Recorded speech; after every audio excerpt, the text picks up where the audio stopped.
Due to the graphic nature of this episode and the nature of the killer's crimes, listener discretion is advised. Suicidal ideation, sexual assault, rape, and violence all will be mentioned in this episode. May not be suitable for children or those who are easily triggered.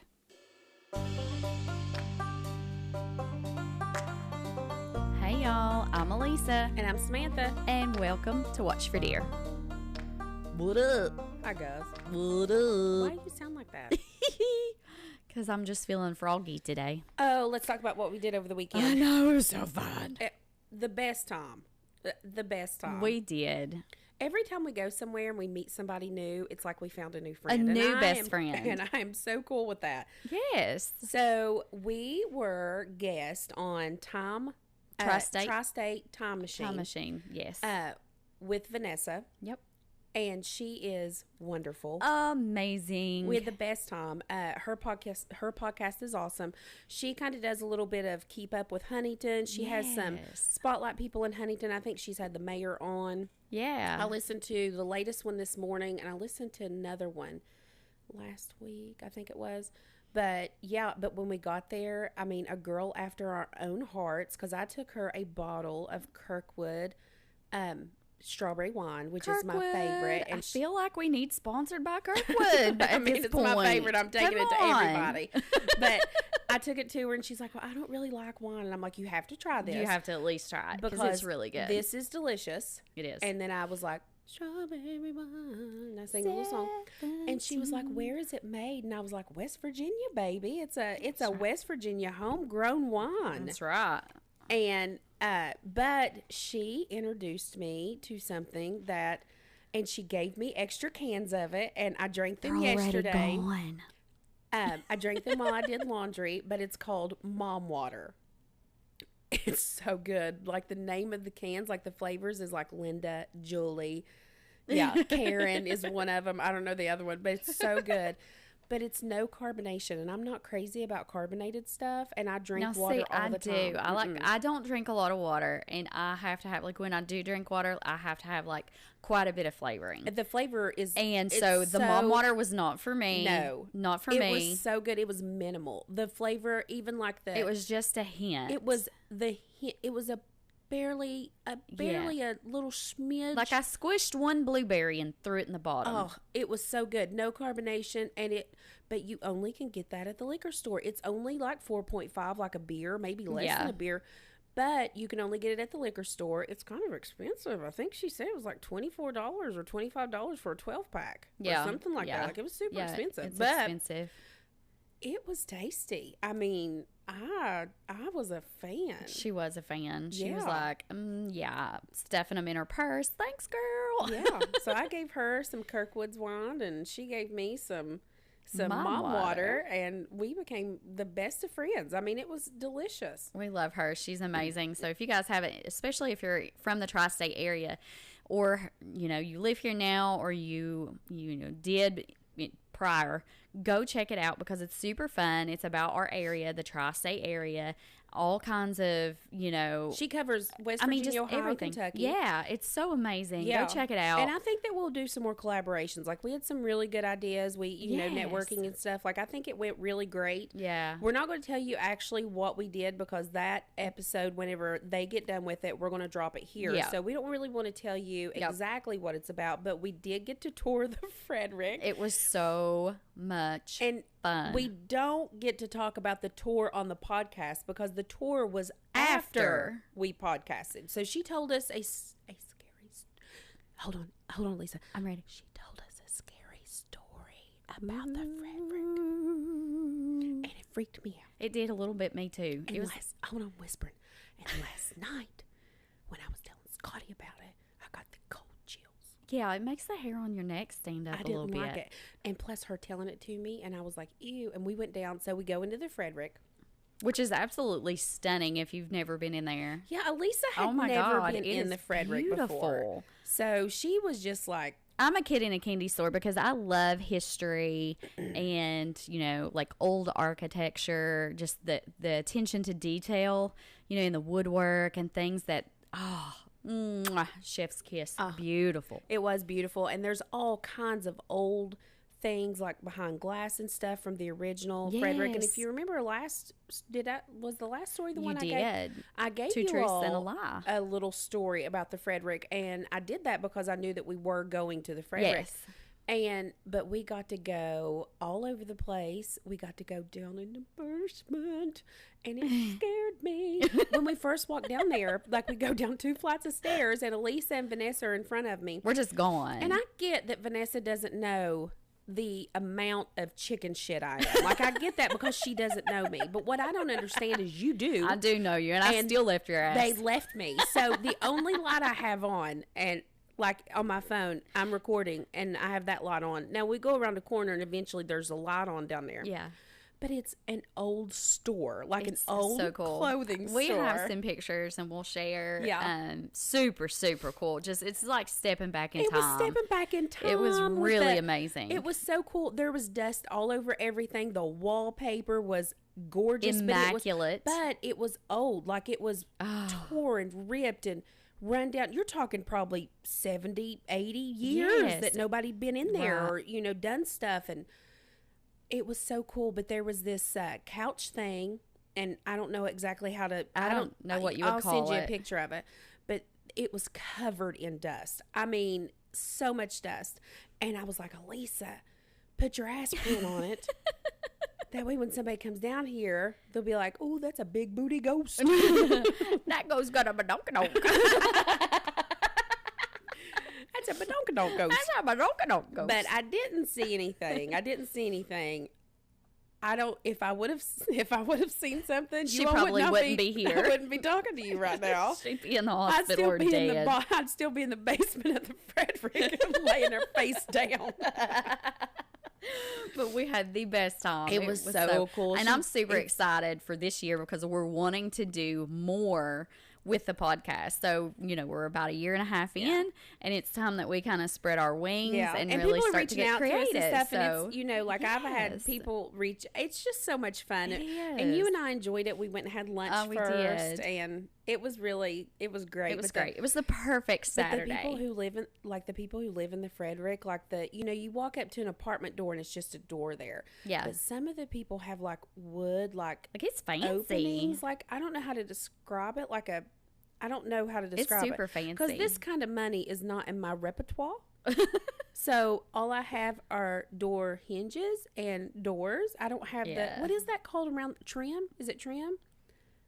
But you're talking, like, if you walk down the hall, you couldn't see it. Okay, a door frame, but it sticks out like 2 feet, and it is cherry wood, and it is so beautiful. Like immaculate. I mean, it's fancy. Like, listen, some of these people are living like I feel like I'm living the good life too, but I mean, wow. Yeah, super cool. It was just so much fun, and I'm so glad Vanessa had us on, and we appreciate you, Vanessa. And I just loved meeting her, and I look forward to stuff that we may do in the future and talked about. Absolutely. More to come. Absolutely. More to come. Listen to her podcast. It's awesome. She actually did talk about us a little bit, and I love the way that she describes us. So Alisa, it's so us. Alisa is going to pause it, and we're going to let Vanessa describe our podcast because it's funny. It's great. It's great. I am working on a podcast collab with the wonderful Alisa and Samantha from the Watch for Deer podcast. If you've never listened to it, go find it anywhere you listen to podcasts. Again, that's Watch for Deer. And basically, Watch for Deer is like I Love You in West Virginia. And so I love the name of their podcast. I love that they are having so much success. Again, if you haven't listened, please go do. They do a little bit of true crime mixed with comedy and just your basic housewife stuff. So, like, some of you guys might not be into it as much as the girls, but I love it. They bring a lot of humor to the table, and we have a good time, and I love their accents. I've worked really hard to, I guess, I can't even think of the words. I've worked really hard to drown my accent and sound like less of a hillbilly. And these girls do not try to, and I don't mean hillbilly in a bad way, but these girls, they don't try to hide it, and I love it. Just feels like home.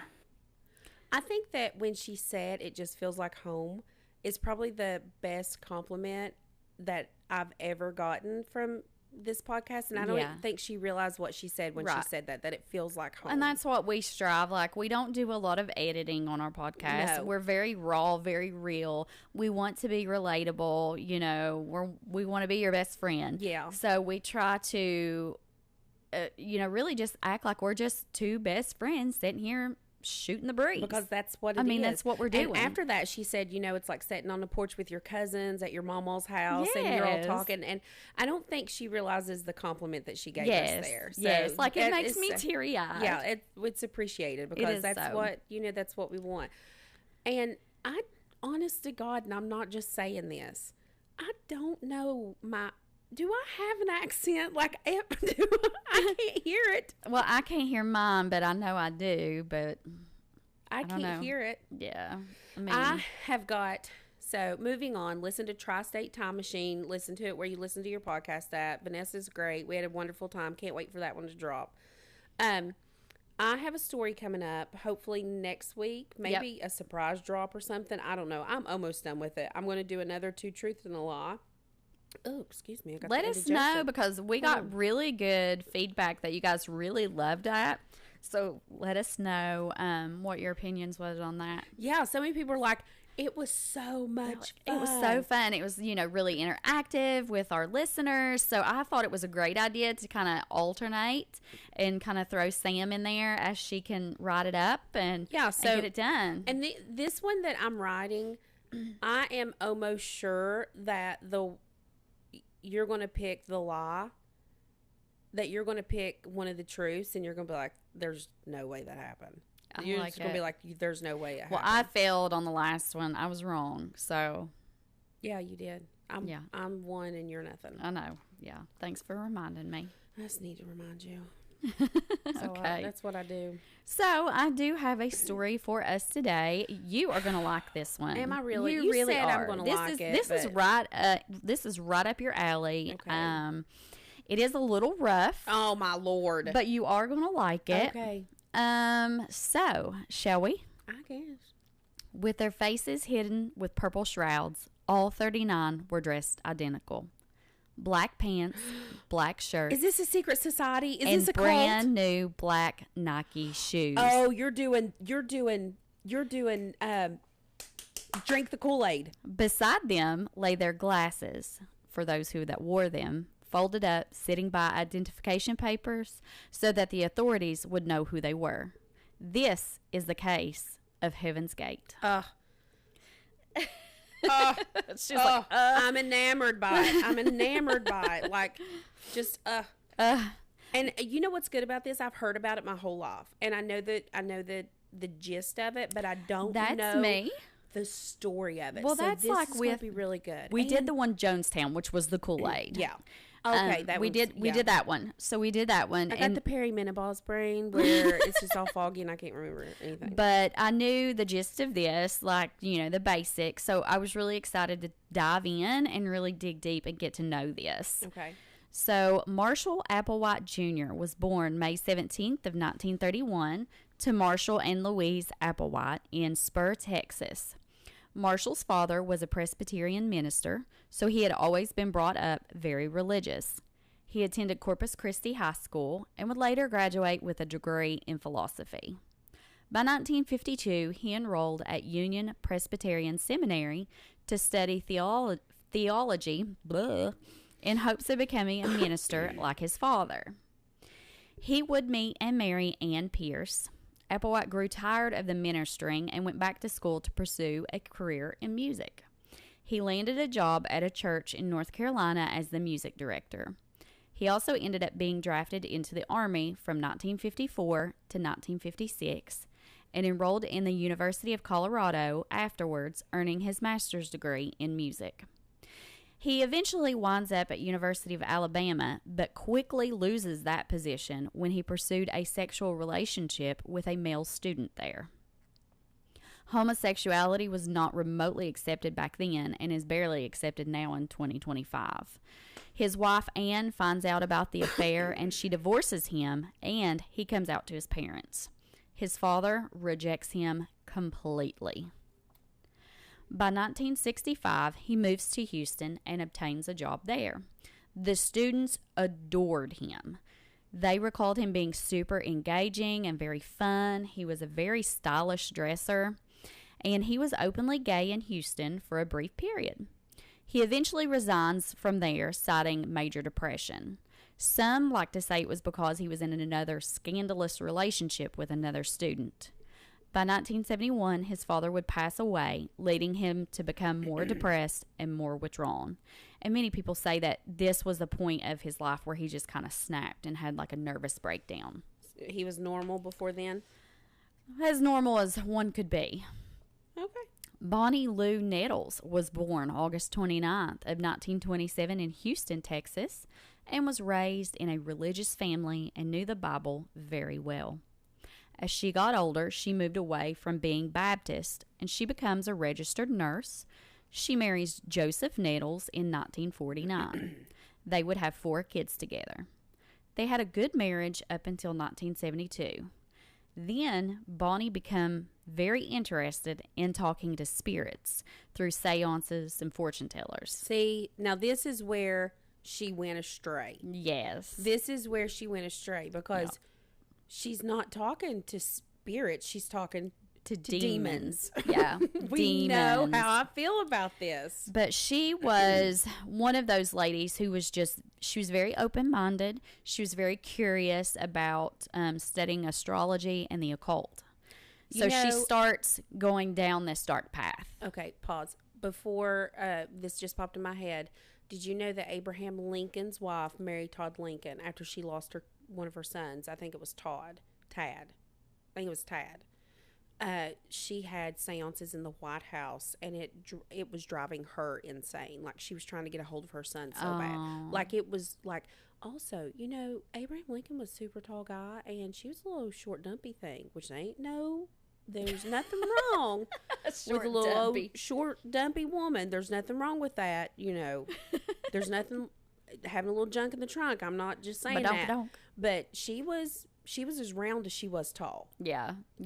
Anyway, they were she complete had seances. opposites. She had seances in the White House. I did not know that. Keep Thank on going. you. You're welcome. I know she. So if you guys don't know this or not, I'm gonna slip a little FYI in here. Samantha absolutely is obsessed with Abraham Lincoln. I can't help it. She loves him like no other. Sorry, think Scooter. That he is or was like, he changed the course of the world for the better. Like, keep on going. Maybe I'll do a podcast about Abraham. You probably should. Maybe just next one. Nobody's going to listen to it, but it'd make me happy. Make you happy. Now, it would be one of the fortune tellers that would tell Bonnie she would soon meet a mysterious man, tall, with light hair and a fair complexion. There are a few versions of how they actually met. Now, one version stated that Marshall ended up meeting Bonnie by fate when one of his students that was working on a production set was actually injured, and he had taken them to the hospital where Bonnie worked. Another story claims that they met while Marshall was actually seeking care due to the nervous breakdown, and that's how he met her. So, I know I'm stopping you again. You're good. Go ahead. I can't help it. I didn't even tell you this, so I'll do it now. You said, so this person on TikTok, I get like 10 to 15 messages a day on TikTok from people that I don't know. I don't know why. Yeah, I don't know why. Like, I'm sure it's spam. I'm sure it's not real people. It's usually men who are like, hey, girl. Yeah, something like that. But anyways, I'll be your sugar daddy. This is from someone named Pink Siren, and it says, I'm seeing you need to be more focused into your career and stop worrying about stepping out of the box. I see everything falling in place as well with love. I am seeing there has been jealousy around you through family and friends behind your back. You are a leader, not much of a follower. What's your zodiac sign, my love? And I told Scott last night, I was like, well, I didn't think that there was someone else, Scott, but here Pink Siren says that I'm getting ready to fall in love. Yeah, I know. Watch yourself, Scooter. Watch yourself. Watch yourself. You better try hard. People are reaching out and wanting my zodiac sign. I'm going to start giving my zodiac sign out. That's hilarious. Now, regardless of how they met, when they first met, they became very fast friends, and Bonnie even gave him a astrological reading. Now, according to the book Heaven's Gate, the history and legacy of Marshall Applewhite's notorious Doomsday Cult, Nettles claimed her clairvoyance and soothsaying were God-given gifts and were perfected with decades of practice, but also the guidance of a monk ghost named Brother Francis, who died in Greece 2 centuries ago. Does anyone else see the red flag here? No, everything it looks. Her little bit cray-cray. Everything looks on the up and up to me. Go ahead. By 1974, she had convinced Marshall that they were the two that was mentioned in the book of Revelations and was on an important spiritual journey. After researching, I really think that Nettles was honestly the actual leader of this cult. I think that she knew Applewhite was in a very bad mental state and that she used it to her advantage to spread her own agenda. Do you know, that's wild that you say that, because I didn't even know there was a woman involved in it. That's what I'm saying. Like, Yeah. I've heard of it. I didn't either. You know, but I didn't even know I there thought was it was a all woman. him. I did too. But That's just like a woman to blame it on a man. I know, just like, Get in the kitchen, Elisa. Get in the kitchen. fix me a sandwich. Go. Fix me a sandwich. a lonely sandwich. Alone. With extra mayo and cheese. Get in the kitchen. But after doing all this research and reading, and I read the book that I just mentioned is where a lot of this information come from. But it really boggles me. Like, I think he was in such a vulnerable state that when he met her, he was just looking for somebody, for, a friend or a confidant. And I really think that she, like Gypsy Rose, manipulated this man. I'm not saying she's completely responsible, but I'm saying I think she had, after reading this, I think she had a lot more to do with it than what we knew. Okay. And I'm going to quote this. Okay. Direct quote. And I will empower my 2 witnesses, and they will prophesy for 1,260 days, clothed in sackcloth. These witnesses are the 2 olive trees and the 2 lampstands that stand before the Lord. If anyone wants to harm them, fire proceeds from their mouths and devours their enemies. In this way, anyone who wants to harm them must be killed. When the 2 witnesses have finished their testimony, the beast that comes up from the abyss will wage war with them and will overpower and kill them. But after 3.5 days, the breath of life from God entered the witnesses, and they stood on their feet, and the witnesses heard a loud voice from heaven saying, "Come up here." And they went up to heaven in a cloud as their enemies watched. So this, you'll understand more why I read this as we get to the end of the story and why and what they believed. Okay. Now, both Applewhite and Nettles quit their jobs. They sold all their possessions, and they hit the road in search for answers. They would frequently dine and dash. They'd steal, all while claiming they were not subject to the human laws. They would write a pamphlet together in which they claimed that Christ had been reincarnated and was using Applewhite's fleshy vehicle to spread the gospel and to carry out the God's war. Never mind. That grossed me out. When you said that, I was like, what? What? Did you make up fleshy vehicle? Did you make that up? I didn't make that up. That's what they believed our bodies were, just fleshy vehicles. Just here for a moment. Ew. Like, I mean, that's gross to me. I'm just telling you. They preached that Doomsday was coming. They referred to this event as the demonstration. They would battle the Luciferans and perish, but be brought back to life to board a flying saucer and whisked off to the next level. They initially called themselves the Anonymous Sexaholics Celibate Church, but that didn't go too well, as you can imagine. The Anonymous Sexaholics Celibate Church. Yes, I did not know this. I did not know That's that was what their I'm name in their fleshy vehicles. The Anonymous Sexaholics Celibate Church in their fleshy vehicles. In their fleshy vehicles. That's what she said. the name was crass and super off-putting, as you can imagine. So Could you imagine that on a T-shirt?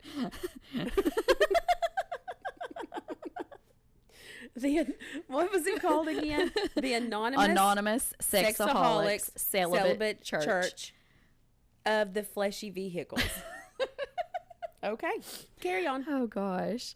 So they found out the name was crass. It was very off-putting. People didn't like the name at all. So they ended up changing it to the Human Individual Metamorphosis. And people like that better? Like that's any better. I learned so much about this. I don't understand. You know what? We have learned so much into doing this research. Absolutely. And people, I mean, truly, people are dumbasses. Like, absolutely, these people are out here doing the most craziest things and believing it wholeheartedly. And they're not smart. They're not smart at they're all. Not they're smart. not smart at all. That's what we used to say when we were younger. I'd be like, Alisa, you ain't smart. You ain't smart. Something wrong with you. Yeah. So they're not. I don't know how they do it. Keep on going. The name, let me back up. Their knowledge was that we as humans, we're a lot like a caterpillar. The caterpillar is only a vehicle until the change happens.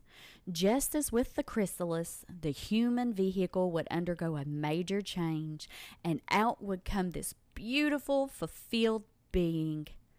An excerpt from Applewhite's pamphlet reads, "A member of the next kingdom finds favor with one who is willing to endure all of the necessary growing pains of weaning himself totally from his human condition. The idea that a good life leads to heaven is as silly as believing that if a caterpillar dies a good caterpillar, it will mysteriously awaken in a rose blossom and live there forever with the king butterfly. People like caterpillars must go through a chrysalis stage, meaning discarding their old shells and overcoming their humanness in preparation for life in the next level."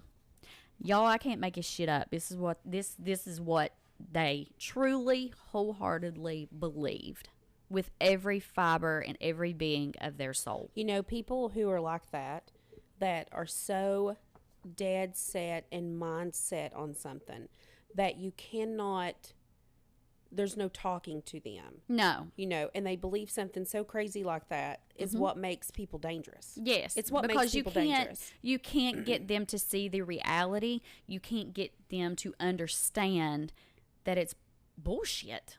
Yeah. Like, you're done. Stop. He's crazy. Yeah, you're going to hurt people. Yes. He is going to hurt people. Yes. She is going to hurt people. Because people are always looking and searching for an answer, and that's what happens is people end up finding dumbasses like him and pouring all of their faith because they need to be accepted. They need to be welcomed. But you know what? In the same breath, you know, my mom and I had this conversation one time, and somebody was doing something or whatever, and they believed something, and we'll leave it at that. But I told her, I said, Mom, it would be like me trying to tell you or somebody trying to tell me there's no God. Right. There's nothing that would ever make me believe that Jesus doesn't exist. Yep. I'm so dead set on that.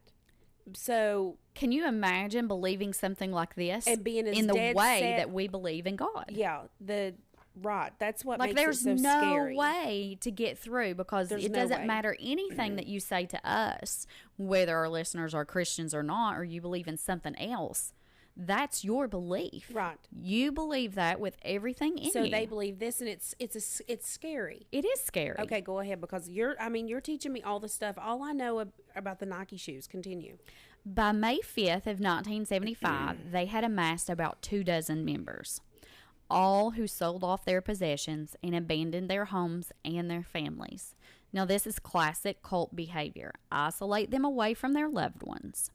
Now, unlike the Jonestown cult, Applewhite and Nettles repeatedly stated that anyone can leave anytime they choose. They can leave, they can come back, and they will not be turned away. So, unlike the Jonestown cult, he would not let them leave his cult. You know, he was very adamant about you're in the cult, you're in the cult. Yeah. Whereas they were very open.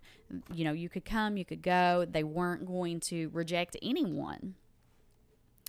Applewhite and Nettles asked their members to call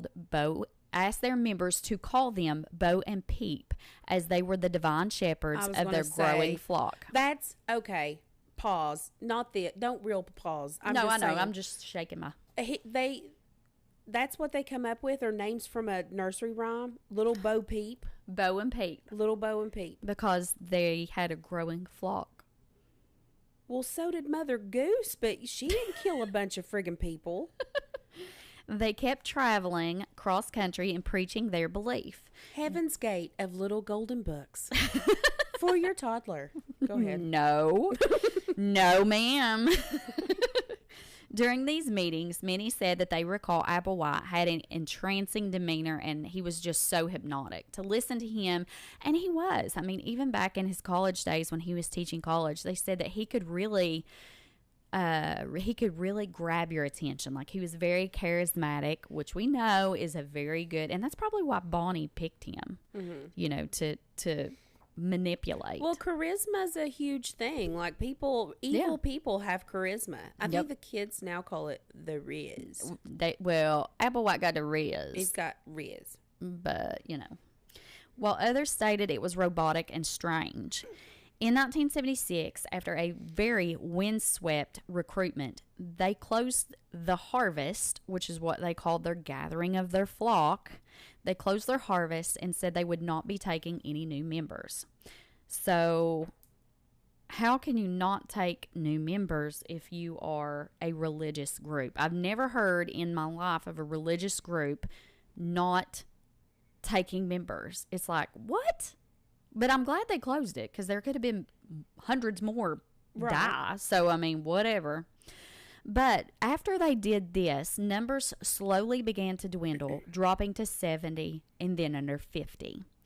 At this time, they instructed their followers to refer to them as T and Do.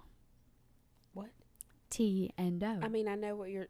Bo and Peep and then T and Do. Mm-hmm. They doing... Fa, so, la, mi, do. What is that? Fa, mi, so, ti, do. What is that? Mi, fa, so, la, ti, do. No, yeah, what is that? Wait. Hold on. Stop for a second. Do. A deer, a do. Female deer. What is it? Do. Do, re, mi, fa, so, la, That's ti, do. it. Do, re, mi. I couldn't think of it. One would think that the steady decline in followers would cause them to reevaluate what they were doing. But no, they seen it as God was doing them a favor by weeding out the weak and the unworthy. Most of their members came from states that had the most UFO sightings per capita. States like Texas, New Mexico, and Colorado. New Mexico. Their members were told that they were to cease all communication with their family members and friends, effective immediately, excluding the occasional vaguely worded postcard.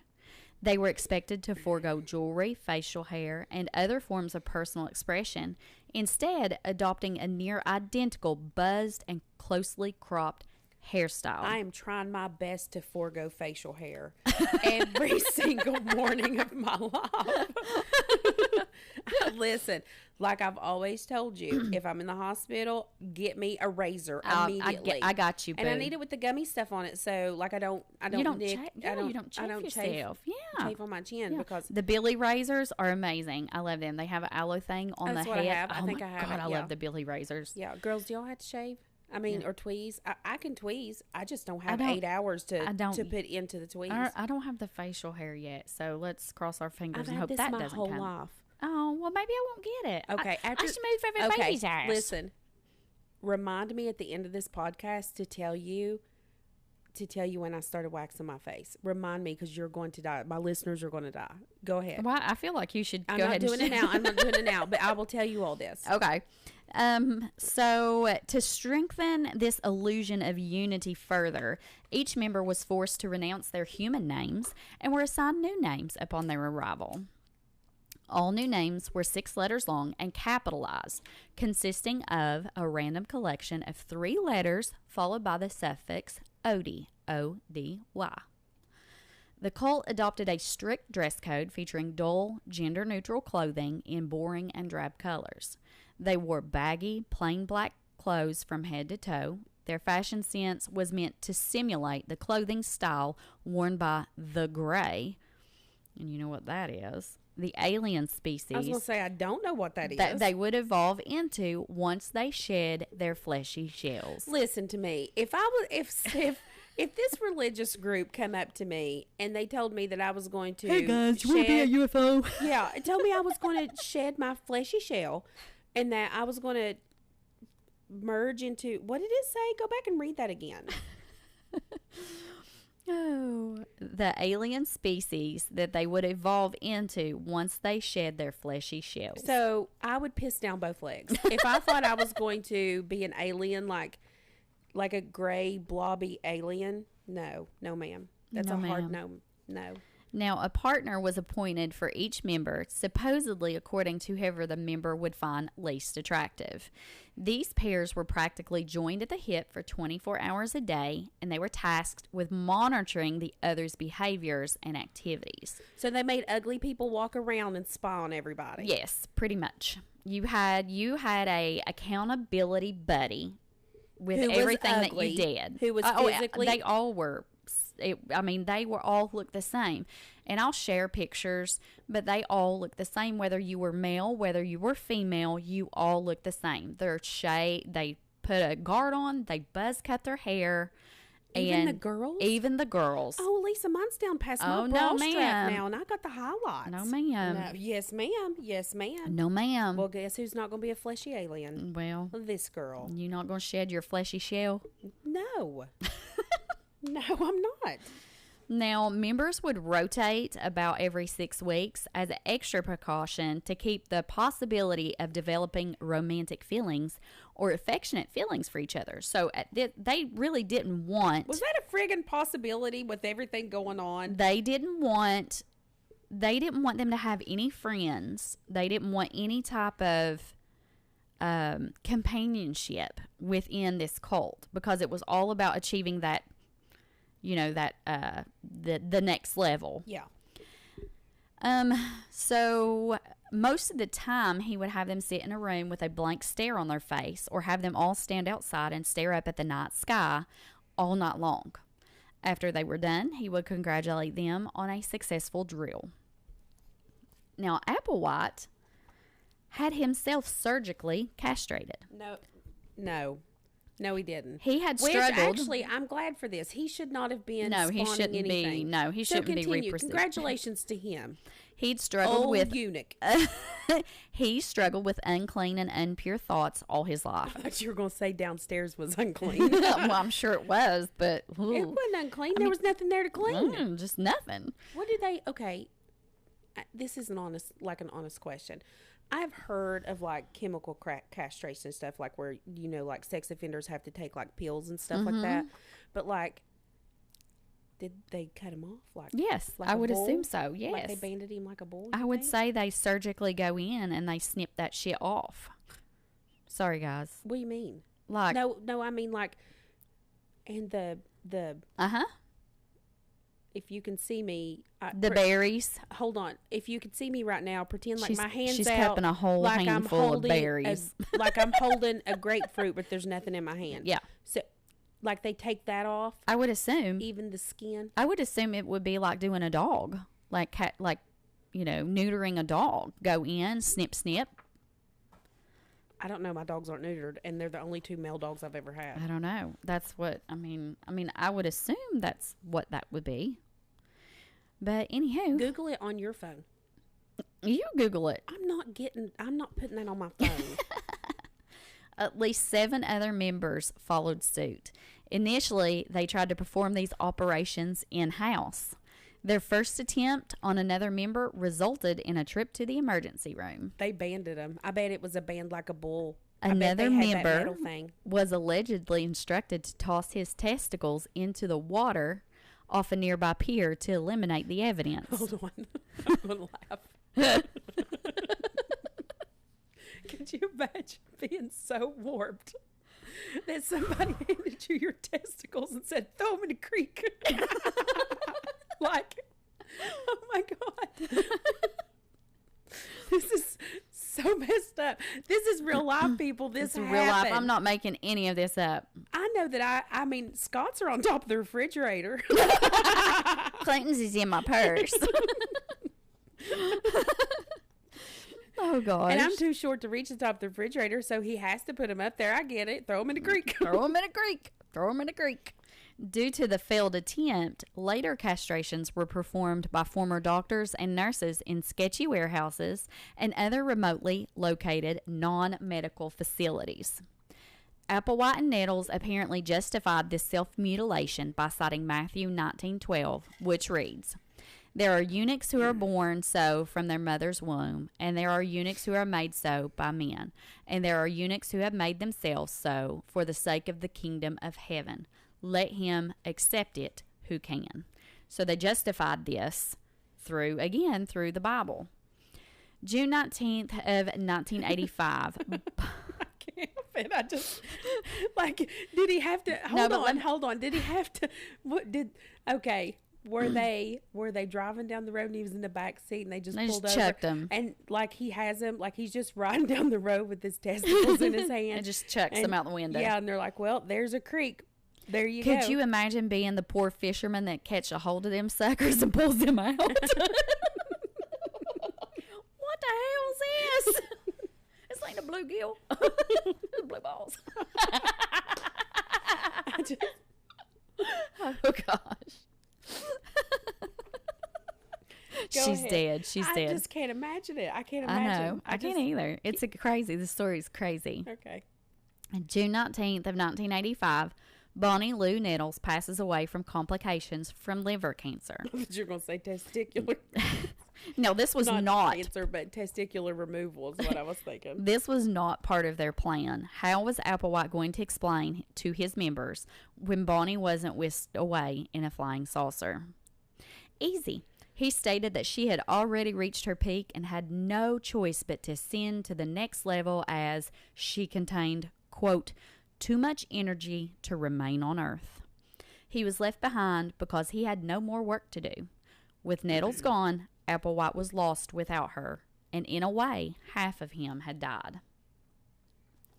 By the end of the 80s, it seemed as though the UFO cult had gone extinct. January of 1994, they were back on the road again for a new recruitment movement. And I feel like the reason they went extinct is he was probably grieving and dealing and trying to process and make up some bullshit as to why the aliens didn't come get Bonnie. Why would he be grieving if he thought that they came and got her? Like, Right, I mean, exactly. You don't believe your own story Exactly. there, dude? Heaven's Gate was one of the first cults to utilize the internet to spread their message. It would be a year and a half later until Applewhite would find his sign in the stars. July 23rd, 1995, Alan Hale and Thomas Bopp would discover the Hale-Bopp comet.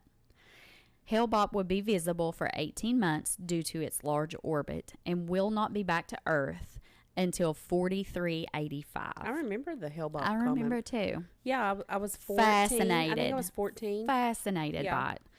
Applewhite and his followers leased a 3-story mansion totaling 9,200 square feet. November 15th of 1995, a photographer. I was like, what? Sorry, I was like, What are you cracking up at? what did you say? I said photographer. Okay, go ahead. Photographer. Yeah. Yeah. What? Why'd you say that? Oh, we're off the rails today. Oh. I swear. You're still stuck on the testicles. We're not drinking. I swear, every time I look at you, I have to look down because I'm going to you're start laughing again. I just picture this man walking down the street, but holding them like this, like they're like just one pinky out now, like Yeah. a finger Yeah, out. just kinda and they're drooped over his finger, and he's walking down the road with his testicles in the creek. Oh, my God. At what point are you like, you know what? I've changed my mind. I want out. Put him back. This is worst. This is the worst idea ever, man. Oh, God. Listen, I promise we're not drinking. We really ain't. It's just us. It's just us. Now, November 15th of 1995, a photographer captured an unidentified flying object trailing the Hale-Bopp comet. This was the heaven-sent flying saucer that would pick them up and bring them to the next level. That's where we're going. To the next level. Within the next couple of months, they began preparing for the demonstration. They purchased huge amounts of barbiturates from Mexico, along with 39 pairs of black and white Nike shoes. The men started walking around with their hands over their crotch.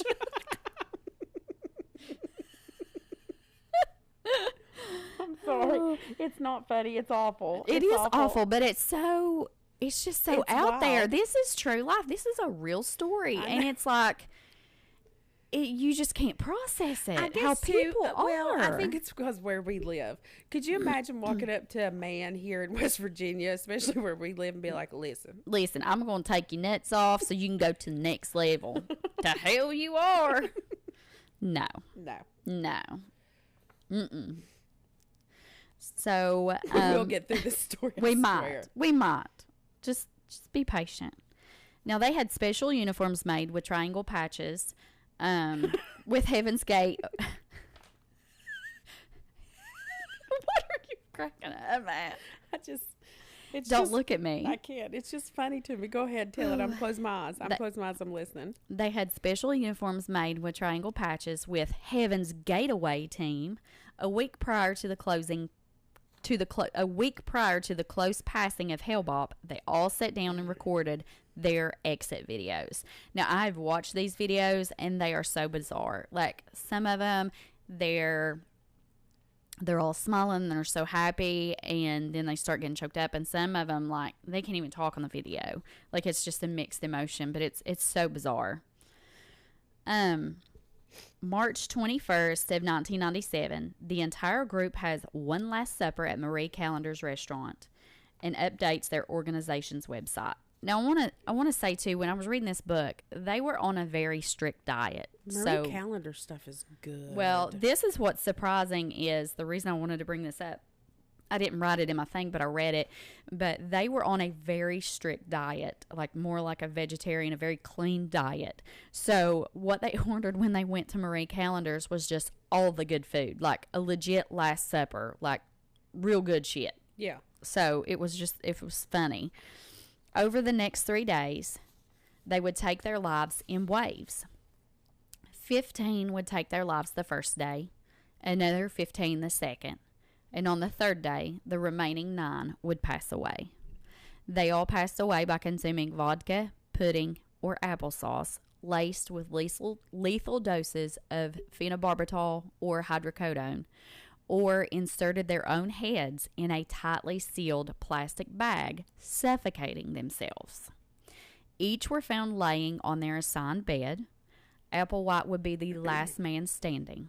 He went around and he checked all of his followers for pulses just to be sure that they had passed on to the next level. Once he was sure that all had passed, Applewhite went to his master bedroom and killed himself.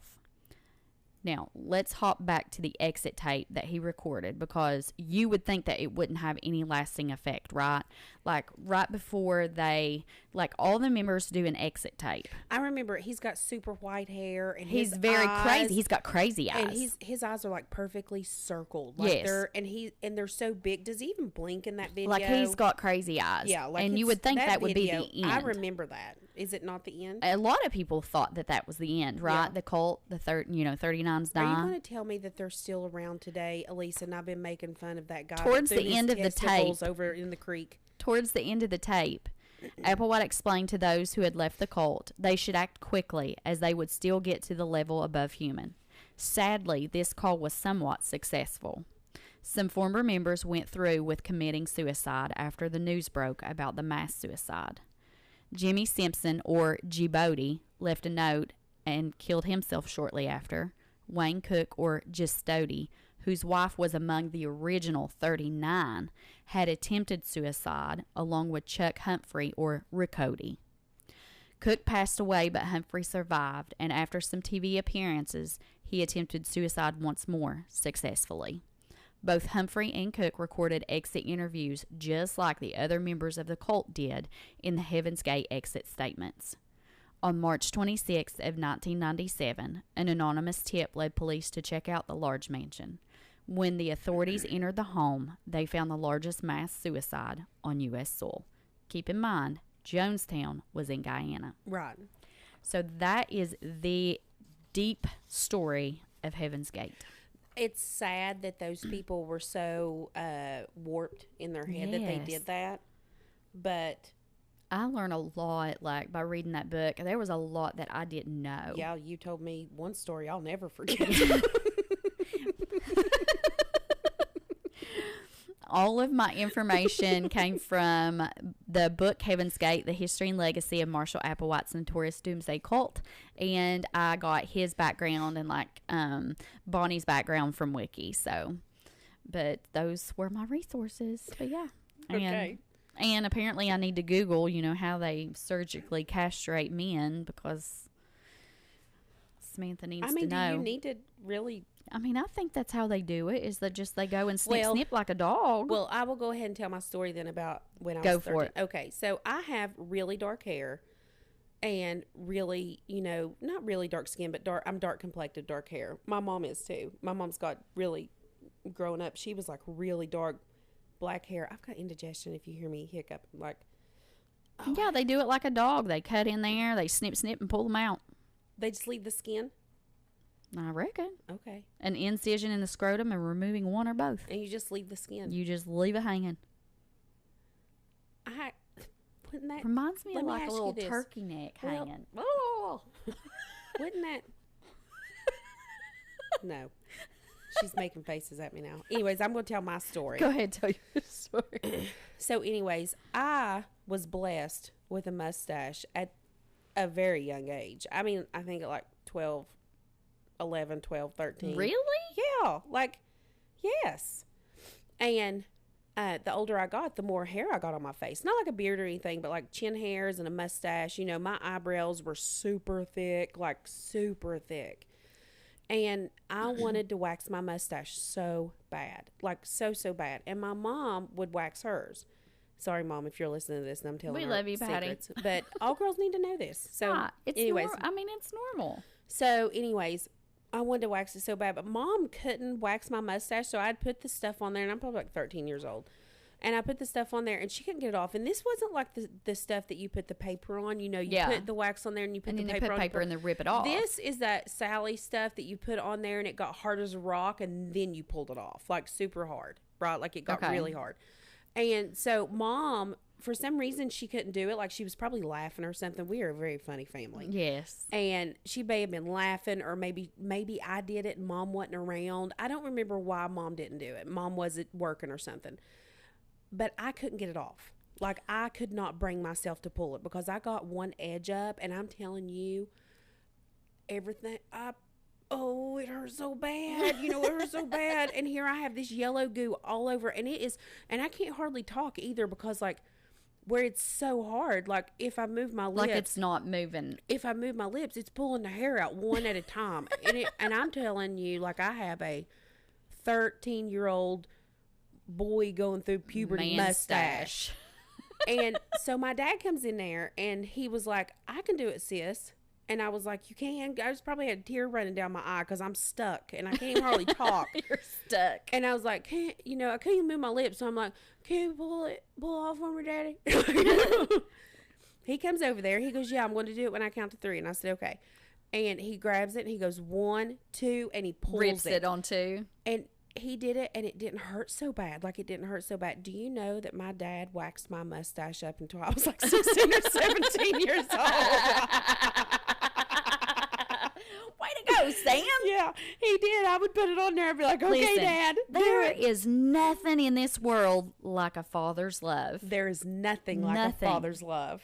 Nothing. Yeah, he waxed my mustache until he'd never done it before or anything, but he knew that I had to have it done. And yeah, then, like it had to happen. And and he did it, and he did it so fast, and he would trick me, Yeah. And I didn't know it was coming, or he'd just walk up to me and just pull it off. And I love that. Yeah, there's nothing he wouldn't do for me. Anyways, there's nothing I wouldn't do for him. But we were talking about that the other day. That's so funny. Mom brought dinner up. She brought some chicken and dumplings. And yesterday, There's some in the fridge, Alisa, if you want some. There's a whole big bowl of dumplings up there in the fridge.